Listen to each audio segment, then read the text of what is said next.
আমরা এখন যাচ্ছি হচ্ছে সুরুচি সঙ্গের ঠাকুর দেখতে। তো চলো এই ব্লগটা এখান থেকে শুরু করছি। সুরুচি সঙ্গের প্যান্ডেল ঠাকুর সব ঘুরে দেখবো আর তোমাদেরকেও ঘুরিয়ে দেখাবো। তো চলো এই ব্লগটা এখান থেকে শুরু করা যায়।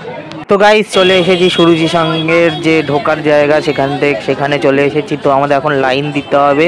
লাইন দিয়ে পুরো রাস্তাটা এরকম গোল হয়ে ঘুরে তারপরে আমরা সুরুচি সঙ্গের যে মূল যে প্যান্ডেল সেটার সামনে যেতে পারবো। তো চলো লাইনে আস্তে আস্তে এগোচ্ছে, তো আমরাও লাইন দিয়ে এগোচ্ছি আস্তে আস্তে। তো শেষমেশ আমরা ক্লাবের সামনে, সুরুচি সঙ্গের যে ক্লাবটা সেটার সামনে চলে এসেছি। তো প্যান্ডেল কিন্তু এখান থেকেই শুরু হয়ে গিয়েছে। এই যে এগুলো কিন্তু প্যান্ডেলের অংশ। তো আমরা আস্তে আস্তে প্যান্ডেলের যে মূল যে প্যান্ডেল, যেখান দিয়ে প্যান্ডেলে ঢোকার যে গেটটা সেটার সামনে চলে যাচ্ছি। তো এখানে একটুখানি দড়ি ফেলছে, দড়ি দিয়ে ক্রস করে তারপর আমাদেরকে যেতে হবে। তো এখানে প্যান্ডেলটা এবছরে ওদের থিম হচ্ছে আহুতি, স্বাধীনতা সংগ্রামীদের নিয়ে এবছর থিমটা করেছে ওরা। তো চলো এবার আস্তে আস্তে প্যান্ডেলের ভিতরে ঢুকি। তো প্যান্ডেলটা কিন্তু ওই আন্দামানের যে সেলুলার জেল রয়েছে না, সেটার আদলে করেছে অনেকটা। তো এখানে এরকম প্যান্ডেলটা বেশ ভালো করেছে, আর পুরো ওপেন প্যান্ডেল। হ্যাঁ, উপর দিকটা পুরো খোলা ছাদ, আর আন্দামানের সেলুলার জেল করেছে। জেলের বিভিন্ন পুকুরি তৈরি করেছে, সেখানে আবার বিভিন্ন স্বাধীনতা সংগ্রামীদের মানে মূর্তির আদল টাইপের বানিয়েছে। এই যে দেখতেই পাচ্ছ পুরো সেলুলার জেল টাইপের করেছে। আমার তো এটা বেশ ভাল লেগেছে। তো এই যে প্রত্যেকটা ইয়েতে কিন্তু এরকম কুঠুরি মতো করা রয়েছে। তো বেশ ভাল লাগছে, পুরোটা ইটের গাঁথনি। হ্যাঁ, পুরো প্যান্ডেল জুড়ে কিন্তু ইটের গাঁথনি দিয়ে প্যান্ডেল করেছে। তো চলো এবার আস্তে আস্তে এগিয়ে যাব, গিয়ে ঠাকুরটা দেখবো। তো তোমাদেরকেও একদম সামনে থেকে ঠাকুরটা দেখাবো। তো চলো আস্তে আস্তে ঠাকুরের কাছাকাছি এগিয়ে যাওয়া যাক।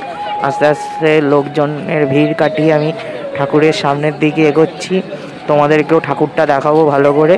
তো চলো আস্তে আস্তে ঠাকুরের দিকে এগোনো যাক। ঠাকুরটাও কিন্তু বেশ সুন্দর করেছে, দারুণ করেছে ঠাকুরটা। এই যে তোমাদেরকে একদম কাছ থেকে ঠাকুরটা দেখাচ্ছি। তো এই হলো সুরুচি সঙ্গের ঠাকুর। তো ঠাকুরটাও বেশ ভালো করেছে, পুরো ঠাকুরের জায়গাটাও কিন্তু পুরো ইটের গাঁথনি দিয়ে করেছে। হ্যাঁ, বেশ ভালো করেছে প্যান্ডেলটা। তো আমি এরকম প্যান্ডেল ঘুরে ঘুরে দেখছি, প্যান্ডেল আর ঠাকুর দুটোই ঘুরে দেখলাম, তোমাদেরকেও ঘুরিয়ে দেখালাম, বেশ ভালো লেগেছে। তো চলো এবার আস্তে আস্তে বেরোনোর দিকে যাব।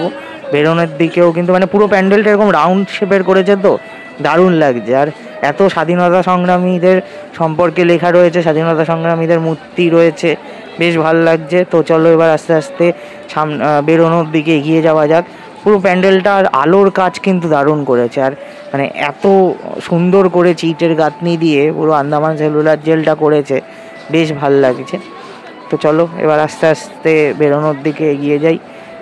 তো ভাল লাগছে, মানে আমার সুরুচি সঙ্গ প্রত্যেক বছরই আসি, প্রত্যেক বছরই ভাল লাগে। এবছরও কিন্তু ভালোই করেছে সুরুচি সঙ্গ, দারুণ করেছে। তো এই হলো প্যান্ডেল ওভারঅল। তো চলো এবার আস্তে আস্তে বেরিয়ে যাব। তো এখানে বেরোনোর গেটের এখানে কিন্তু সুরুচি সঙ্গে প্রত্যেক বছরই যেরকম বিভিন্ন স্টল বসে, খাবারের দোকান বসে, বিভিন্ন রকম দোকান বসে। তো এই বছরও কিন্তু বিভিন্ন রকম দোকান, খাবারের দোকান, যেরকম একটা স্টল মানে ছোটোখাটো একটা মেলা টাইপের বসায়, এবছরও কিন্তু সেরকম মেলা বসিয়েছে। তো সেগুলো দেখতে দেখতে চলে যাই আমরা। তোমাদেরকে সুরুচি সঙ্গের প্যান্ডেল আর ঠাকুর ঘুরিয়ে দেখালাম, আমিও ঘুরে দেখলাম। তো তোমাদেরকে যতটা পারলাম সুরুচি সঙ্গের প্যান্ডেল আর ঠাকুর দুটোই ঘুরিয়ে দেখালাম। তো এই ব্লগটা এই পর্যন্তই থাকলো। যদি এই ব্লগটা ভালো লেগে থাকে তাহলে চ্যানেলটা সাবস্ক্রাইব করে দিও। চলো টাটা, দেখা হচ্ছে পরের ব্লগে।